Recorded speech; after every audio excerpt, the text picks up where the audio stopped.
Patay ang isang Pinay matapos pagsasaksakin sa Slovenia. Ang suspect, ang asawa niyang Slovenian. Walang pahayag ang suspect. Narito po ang aking unang balita. Nitong Desyembre lang nang unang beses na magpunta sa Bled, Slovenia ang Pilipinang si Marvel Facturan. Sa mga larawang ipinost online ng kanyang asawang Slovenian na si Mitya Kociancic, nakuha sa labas ng Pilipinas, masaya pa silang magkasama sa tinawag ng Slovenian na best Christmas so far. Pero masaya sanang bakasyon ni Marvel na uwi sa trahedya.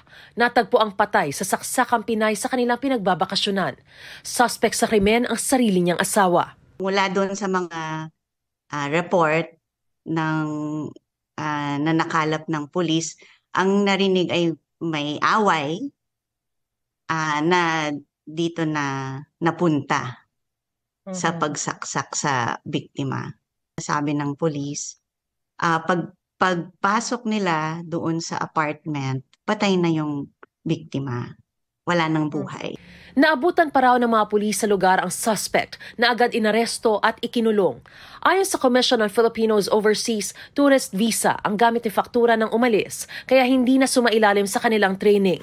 We conduct counseling for the spouses of foreign nationals.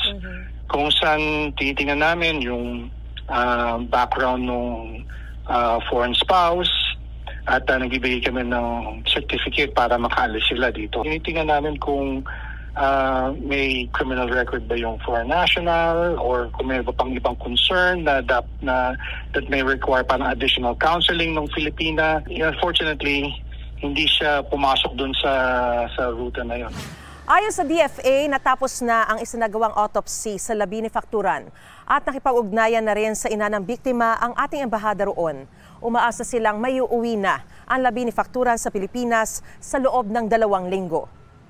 Tiniyak ng embahada ng Pilipinas sa Austria na tututukan nila ang kaso. Unang-una para siguraduhin na maiuwi yung mga labi ng biktima at pangalawa na syempre may hustisya na mangyayari. Patuloy naming sinusubaybayan at maganda yung ugnayan namin sa pamahalaan ng Slovenia. Ito ang unang balita. Mariz Umali para sa GMA Integrated News. Gusto mo bang mauna sa mga balita? Mag-subscribe na sa GMA Integrated News sa YouTube at tumutok sa unang balita.